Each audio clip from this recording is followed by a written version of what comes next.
Mega TV நேயர்களுக்கு வணக்கம். பெண்கள்.com நிகழ்ச்சியில் சுபகிரகம் பகுதியில் இன்றைக்கி நம்ம என்ன பார்க்க போகிறோம் அப்படின்னு பார்த்திங்கன்னா, இப்போ நடக்கக்கூடிய இந்த பேரிடர்கள் தான். இது நம்ம குரோதி ஆண்டினுடைய இந்த தமிழ் வருட பிறப்பு பலன்லேயே நம்ம சொல்லியிருந்தோம். ஸோ நேயர்களுக்கு நினைவிருக்கா என்ன அப்படிங்கிறது எனக்கு தெரியல. தை மாத ஆரம்பத்திலேயே எப்போ சூரியன் மகரத்துக்கு போகிறாரோ, இப்போ ஒரு வருடத்தில் 4 பருவம் உண்டு. அப்போ சூரியன் தை மாதம் மகர ராசிக்கு போகும் பொழுதும், சித்திரை மாதம் மேஷ ராசிக்கு போகும் பொழுதும், ஆடி மாதம் கடகராசிக்கு போகும் பொழுதும், ஐப்பசி மாதம் துலா ராசிக்கு போகும் பொழுதும் பருவங்கள் மாற்றங்கள் ஏற்படும்.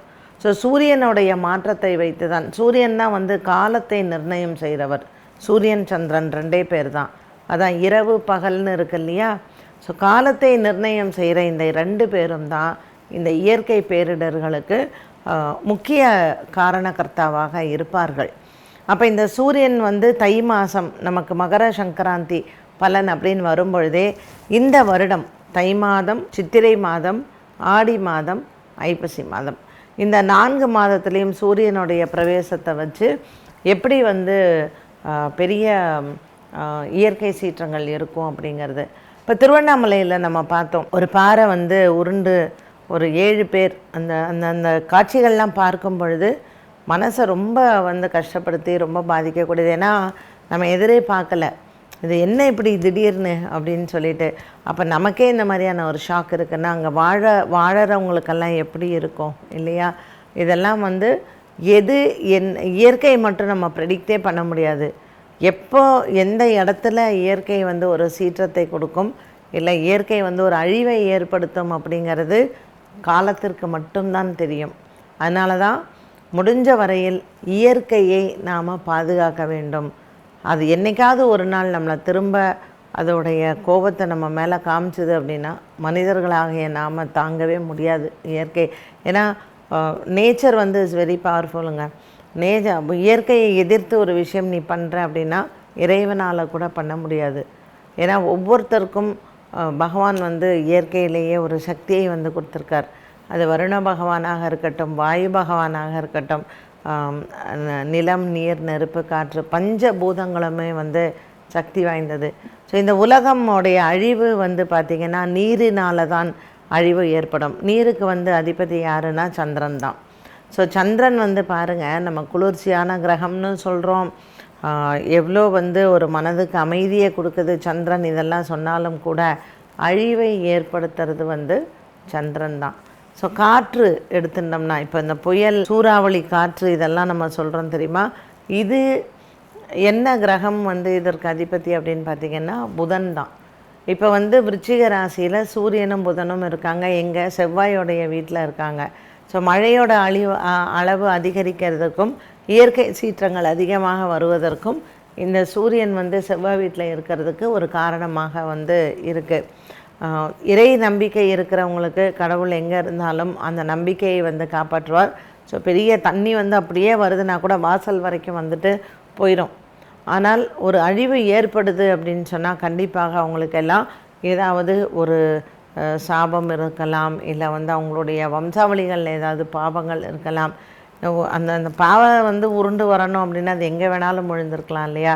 ஸோ ஒரு பர்டிகுலர் இடத்துல ஒரு 7 உயிர் பலியாகக்கூடிய ஒரு இடத்துல இருக்குது அப்படின்னு சொன்னால், அதுக்கப்புறம் ஆய்வு பண்ணுறாங்க, எல்லாம் பண்ணால் கூட 7 உயிர் போனது தான், அது திரும்பி வரப்போகிறது கிடையாது. அப்போ அந்த இடத்துல பர்டிகுலராக அவங்களுக்கு ஒரு விபத்து நடக்கணும் அப்படிங்கும் பொழுது, அங்கே இருக்கக்கூடியவர்கள், அந்த வீட்டில் இருக்கக்கூடியவர்களுக்கு முக்தி, ஒரு திருவண்ணாமலையில் இப்படி ஒரு இறப்பு நடக்குது அப்படின்னு சொன்னால் அவர்களுக்கு முக்தி என்பது கண்டிப்பாக கிடைக்கும்.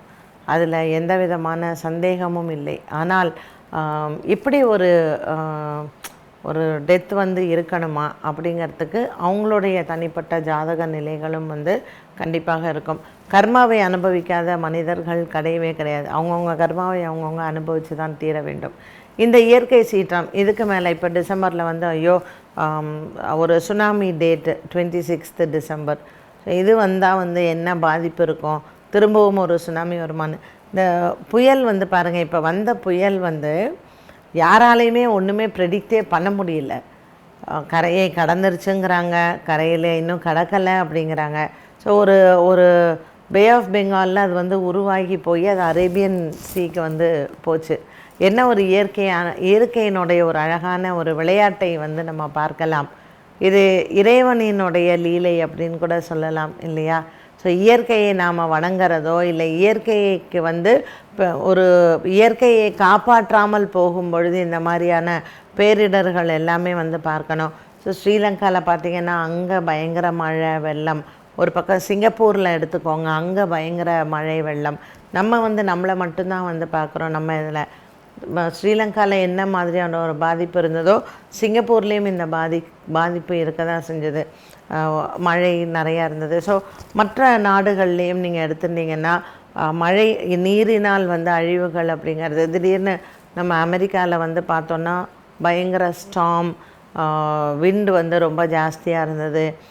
அங்கேயும் இயற்கையினால் அழிவுகள் ஏற்பட்டது அப்படிங்கிறத பார்க்கலாம். ஸோ ஓரளவுக்கு எல்லா மாதங்கள்லேயுமே வந்து எங்கேயாவது ஒரு இடத்தில் இயற்கை சீற்றங்கள் நடந்து கொண்டு தான் இருக்கின்றன. அதில் வந்து நம்ம மாறவே இல்லை. நம்ம அதுலேருந்து மாறுமா அப்படின்னு பார்த்தா இது நடந்து கொண்டு தான் இருக்கும். இப்போ அடுத்தது 2025 நம்ம தை மாதம் மகர மாதத்தில் சூரியன் வந்து எந்த டைமுக்கு மகர ராசிக்கு பிரவேசம் செய்கிறார், ஸோ அவர் என்ன வாகனத்தில் அந்த அந்த மகர சங்கராந்தி புருஷன் அந்த என்ன வாகனத்தில் அவர் வந்து வருகிறார் அப்படிங்கிறதெல்லாம் பார்க்கும்பொழுது அடுத்த ஆண்டு இந்த குரோதி ஆண்டு இல்லாமல் அதற்கு அடுத்த வரக்கூடிய ஆண்டில் என்ன மாதிரியான இடர்கள் வரும் அப்படிங்கிறதையும் இந்த சூரியன் அமைத்தே வந்து சொல்லலாம். ஸோ என்ன இதுக்கு வந்து என்ன தீர்வு, நம்ம வந்து எப்படி நம்மளை காப்பாற்றிக்கிறது அப்படின்னா இயற்கையை வணங்கிறது தான். ஸோ பஞ்சபூதத்துலேயும் சூரிய பகவானை, சந்திர பகவானை, அப்புறம் நீரை, நெருப்பை எல்லாத்தையுமே நம்ம தெய்வமாகத்தான் வணங்க வேண்டும்.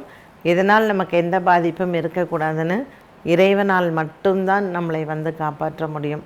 நம்மளுடைய சாமர்த்தியமோ இல்லை எவ்வளோதான் நீங்கள் வந்து பாதுகாப்பான ஒரு வளையத்தை போட்டு நான் வந்து ரொம்ப சேஃபாக இருக்கேன் அப்படின்னு சொன்னாலும் இயற்கை முன்னால் நம்ம வந்து ஒன்றுமே கிடையாது. ஸோ இயற்கையை பாதுகாப்பு செய்வதும் இயற்கையை வழிபாடு செய்வதும் சூரிய பகவானையும் சந்திர பகவானையும் டெய்லி நம்ம பார்க்குறோம். இந்த 2 கிரகங்களையும் தான் நம்ம கண்ணால் நம்ம பார்க்குறோம். ஸோ அவங்கள்ட்ட முடிஞ்ச வரையில் நம்மளை வந்து ஆதித்ய ஹிருதயம் சொல்லலாம், சூரிய காயத்ரி சொல்லலாம், சூரிய பகவானுக்கு ஒரு சூரிய நமஸ்காரம் செய்து மனிதர்களை காப்பாற்று, உன்னுடைய கோபத்தை காமிக்காத அப்படின்னு சொல்லலாம். சந்திர பகவானை வணங்கலாம். சூரியன் சந்திரன் தான் சிவபெருமானும் பரமசிவனும் பார்வதி தேவியும்.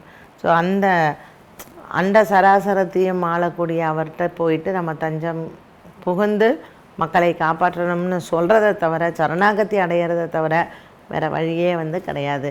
இதற்கு இந்த பரிகாரம் பண்ணிடலாம், நம்ம வந்து சென்னையை காப்பாற்றிடலாம், இல்லை யார் நினச்சா இல்லைங்களா விழுப்புரமும் திண்டிவனம். ஆனால் நம்ம வந்து குரோதி வருட பலனில் சொல்லியிருந்தோம் எப்படி வந்து மழையினால் இந்த இடங்கள் எல்லாம் பாதிப்புகள் ஏற்படும்.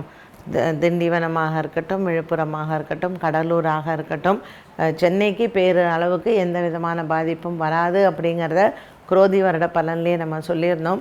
ஸோ இந்த மாதிரியான ஒரு இயற்கை சீற்றங்கள் இன்னும் வந்து கொண்டு தான் இருக்கும். இந்த டிசம்பர் மாதத்தில் சென்னைக்கு பெரிய ஆபத்தெல்லாம் இருக்கா அப்படின்னா அப்படி நம்மெல்லாம் பயப்பட வேண்டிய அவசியமே கிடையாது. சென்னைக்கு வந்து ஒரு பெரிய ஆபத்து அப்படிங்கிறது இந்த டிசம்பர் மாதத்தில் வராது.